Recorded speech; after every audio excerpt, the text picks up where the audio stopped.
மாநகரின் முக்கிய வீதிகளில் ஆடைகள் உள்ளிட்ட பல்வேறு பொருட்கள் வாங்க மக்கள் குவிந்து வருகின்றனர். இது தொடர்பான கள நிலவரங்களுடன் இணைகிறார் செய்தியாளர் தினேஷ். நம்ம சற்று முன்னர் நெல்லையில் இருக்கக்கூடிய காட்சிகளை பார்த்தோம். மக்களுடைய கூட்டம் அதிகமாக இருந்தது. திருச்சியை பொறுத்த வரைக்கும் எப்படி இருக்கிறது களக்காட்சிகள்? நேயர்களுக்கு விவரிங்க.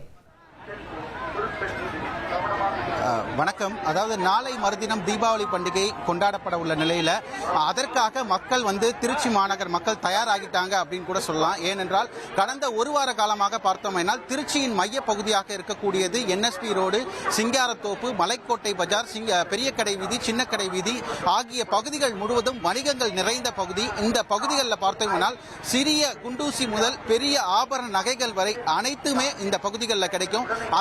அதை வாங்குவதற்காக திருச்சி மாவட்டத்தின் பல்வேறு பகுதிகளில் இருந்து இந்த பகுதிகளில் நிறைந்து காணப்படுகிறார்கள். இந்நிலையில் நாளை மறுதினம் இந்த தீபாவளி பண்டிகை கொண்டாடப்பட உள்ள நிலையில் அவர்களுக்கு தேவையான புத்தாடைகள், ஆபரணங்கள் மற்றும் அந்த சிறிய சிறிய பொருட்களை வாங்குவதற்காகவும் தொடர்ந்து இந்த பகுதிக்கு வருகை தருவதை நம்மால் பார்க்க முடிகின்றது. நாம் தற்போது நிற்கின்ற பகுதியானது மலைக்கோட்டை அருகே இருக்கக்கூடிய என்எஸ்பி ரோடு அப்படின்ற பகுதியில் தான் இருக்கும்.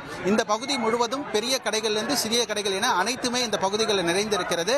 இந்த பகுதியில் தற்போது பொருட்களை வாங்கிவிட்டு பொதுமக்கள் அதிக அளவு வீடுகளுக்கு திரும்பி வருகின்றனர். தற்போது பொருட்களை வாங்கிவிட்டு வந்தக்கூடிய நபர் இருக்கிறார். அவங்ககிட்ட கேட்கலாம், இந்த வருடம் தீபாவளிக்கு என்ன மாதிரியான ஆடைகள் வந்திருக்கு, விலைகள்லாம் எப்படி இருக்கு? இந்த பகுதியில் இப்ப கூட்டம்லாம் நிறைஞ்சு நிறைய பேர் இருக்காங்க. இது எப்படி பாக்குறீங்க?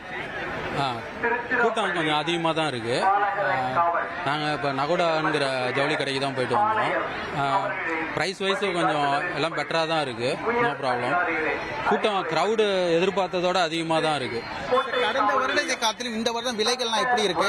பொதுவாக பொதுவாக பொதுமக்கள் என்ன சொன்னாங்க, இந்த ஜிஎஸ்டி குறைச்சதுக்கு அப்புறம் இந்த விலையெல்லாம் குறைஞ்சிருக்கு அப்படின்னு சொன்னாங்க. நீங்கள் இந்த விலைகள் எப்படி பார்க்குறீங்க? நிச்சயமா ஜிஎஸ்டி குறைஞ்சிருக்கிறதுனால விலைகள் கம்மியாக தான் இருக்குது.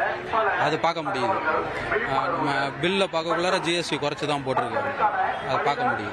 வழக்கமாக தீபாவளி அப்படின்னாலே ஆடைகள், ஆபரணங்கள், நகைகள்லாம் அதிகமாக வாங்குவாங்க. இந்த வருஷம் அந்த தங்கத்தோட விலைன்றது அதிகமாக இருக்குன்றது எல்லாத்தோட கருத்தாகவும் இருந்துச்சு. ஸோ இந்த வருஷம் தீபாவளிக்கு அந்த நகை வாங்குவதற்கு உங்கள் வீட்டில் எல்லாம் எப்படி சொல்லுங்க? நகை அதிகமாக தான் இருக்குது. விலையெல்லாம் ஜிஎஸ்டி குறைஞ்சதுனால வாங்குறதுக்கு அதிக வாய்ப்பு இருக்குது. தீபாவளிக்கு ஜிஎஸ்டி குறைச்சதுனால வாங்குறதுக்கு வாய்ப்பு இருக்குது. பாதுகாப்பு ஏற்பாடுகள்லாம் எப்படி இருக்கு? நல்லா காவல்துறை நல்லா கரெக்டாக பண்ணுறாங்கன்னு பார்த்தாலே தெரியுது. நல்ல விதமாக தான் க்ரௌடை கரெக்டாக மேனேஜ் பண்ணுறாங்க.